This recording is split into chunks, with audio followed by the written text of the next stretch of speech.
मेवाड़ के आस्था का केंद्र एकलिंगनाथ मंदिर।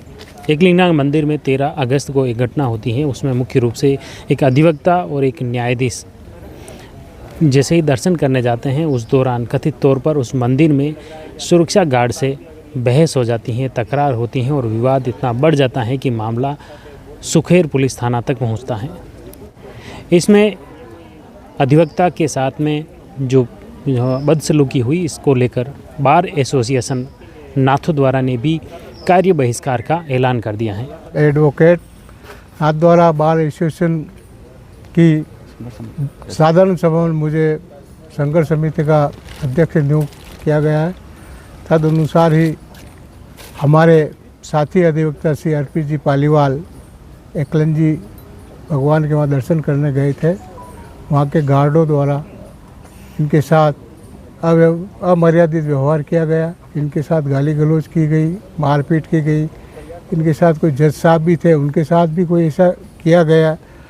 हम ये बार एसोसिएशन में जब आपने एक हमें प्रार्थना पत्र पेश किया था, तो उसकी हमारे अध्यक्ष जी हर्षवर्धन जी माली द्वारा मीटिंग आहूत की गई।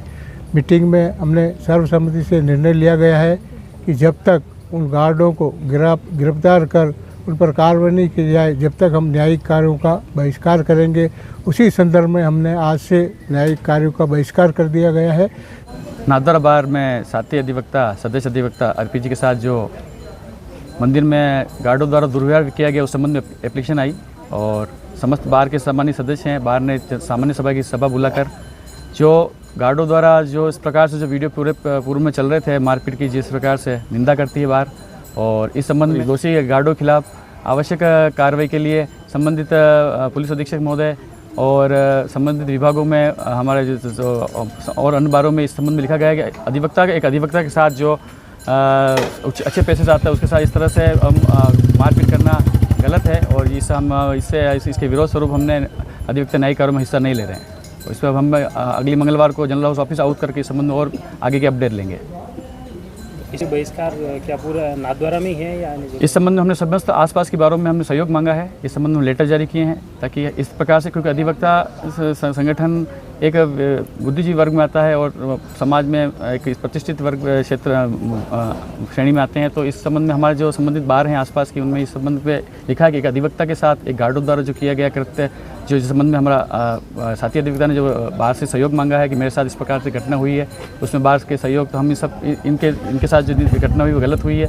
इस संबंध में एक स्वरूप सभी अधिवक्तागण हमारे सब हैं साथी, वो इसका खंडन करे और इसका विरोध दर्ज करावे। ये अनिश्चित काल के लिए है या कोई टाइम? ये इसका मंगलवार को हमारी जो 3 दिन के बाद मंगलवार वापस वर्किंग डे आएगा, उस दिन वापस हम सामान्य सभा की मीटिंग बुलाएंगे। उस संबंध में इस संबंध में जितना भी हमारे जो दोषी पुलिसकर्मियों के जो खिलाफ जो कार्रवाई पुलिस द्वारा की गई है अपडेट है, वो लेके उसमें हम विचार विमर्श करके फिर जो भी आगामी होगी उसकी सूचना विधिवत जारी कर दी जाएगी। आपका विरोध गार्ड के खिलाफ है या पुलिस प्रशासन के खिलाफ? मेरा विरोध हमारे बार में एप्लीकेशन गार्ड जो है पुलिस एकलिंग जी में जो गार्ड है, ये एप्लीकेशन हमारे माननीय सदस्य द्वारा आई गई है। गार्डों द्वारा जो वीडियो भी जारी हुआ उसमें जो मारपीट की जो सबको दिख रहा है उसमें, और उनके जो खिलाफ जो कार्रवाई पेंडिंग चल रही है, जो भी इसके जो है उसके विरोध में है। हमारा पुलिस प्रशासन ने हमारा कार्रवाई करे, हम तो जो घटना हुई, घटना के बाद पुलिस FIR दर्ज कर ली, ठीक है। अब वो भी गिरफ्तारी वगैरह जो भी हमारी है, उसकी गिरफ्तारी नहीं है या उसमें जो अनुसंधान में कोई चीज़ें रह गई है उसको तुरंत गति से शीघ्र गति से वो न्याय मतलब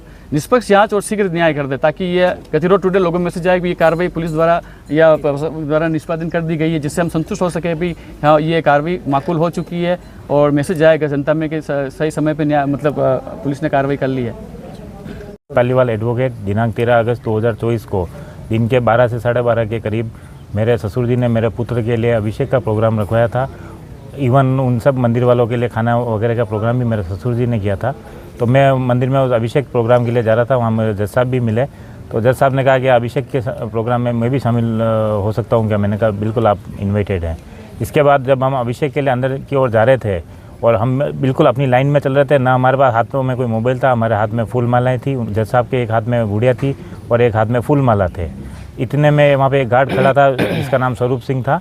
उस स्वरूप सिंह ने वहाँ पे बहुत अश्लील तरीके से भेड़ बकरी, हरामखोरों और घटिया शब्दों का प्रयोग किया। तो जज साहब ने उसको कहा कि शांति रख। तो वो जज साहब उससे भी उल्टा सुल्टा बोलने लगा। फिर जज साहब ने कहा सब डिस्टर्ब हो रहे हैं, नीचे आके बात करो, अलग से बात करते हैं। इतना कहने पे वो 5-7 गार्ड आए और एक महिला गार्ड भी आई। उन सब ने जज साहब पे और हमारे सब पर हमला कर दिया। मैं उनको रोक रहा था, मैंने कहा ये जज साहब है, मैं एडवोकेट हूँ नाथद्वारा में, आपको ऐसी हरकत नहीं करनी चाहिए। तो उनका ऐसा बर्ताव था कि हम तो लक्ष्यराज जी की सेना है, हम तो चाहे जो कर सकते हैं, लक्ष्यराज सिंह जी का यहाँ पे कोई कुछ नहीं बिगाड़ सकता, ना हमारे खिलाफ कोई FIR होती है। इतना कहने के बाद उन्होंने मारपीट झगड़ा शुरू किया। फिर स्थानीय पुलिस वहाँ पे मौके पे आई, तब हमको अलग अलग कराया वहाँ पे। उसके बाद जज साहब और हम वहाँ पे सुखेड़ थाने में रिपोर्ट कराने गए। वहाँ से SHO नदारत थे, SHO हम मौके पे नहीं मिले। जज साहब और हम रात को 10 बजे तक हम थाने में बैठे रहे, पर हमारी कोई FIR दर्ज नहीं हुई। उसके बाद में कहीं से प्रेशर के कारण या किसी भी कारण उन्होंने जैसे तैसे हमारी FIR दर्ज की और रात को 10 बजे हमारा मेडिकल किया गया था। फिर भी अभी भी प्रशासन, पुलिस प्रशासन उदासीन है इस संबंध में, इसलिए फिर मैंने नाथद्वारा अपने अधिवक्ता भाइयों को एप्लीकेशन दी कि इसमें आप सहयोग प्रदान करें, क्योंकि एक अधिवक्ता और एक जज, इनके साथ ऐसा हो सकता है। कोई जज या अधिवक्ता कोई आतंकवादी नहीं है, कोई इस तरह का क्रिमिनल नहीं है, कोई सड़क छाप चक्कूबाज नहीं है कि उनके साथ इस तरह से मारपीट करने लग जाए। कोई बात करा तो उसका बात का जवाब बात से देना चाहिए। आपके 7 गार्ड थे, 7 में से एक गार्ड को गुस्सा आ गया तो दूसरे गार्डों का कर्तव्य था कि उसको रोकते। उसके बाद आप स्वयं का ये था कि उनके खिलाफ आप आते। लक्ष्यराज सिंह जी को भी उनका पक्ष नहीं लेना चाहिए था, फिर भी लक्ष्यराज सिंह जी ने अभी तक उनका पक्ष ले रहे हैं कि अच्छी बात नहीं है। अभी भी मेरा यही है लक्ष्यराज सिंह जी से निवेदन कि उन गार्डों के खिलाफ कार्रवाई में सहयोग करें। तो आपने देखा पीड़ित जो अधिवक्ता हैं अर्पित पालीवाल, उनकी बात भी आपने सुनी और बार एसोसिएशन का निर्णय भी सुना कि अब देखिए इस पूरे मामले को लेकर क्या कुछ अपडेट आता है वह भी आप तक पहुंचाने का प्रयास करेंगे। आप जुड़ी रहिए जयवर्धन न्यूज़ के साथ। धन्यवाद।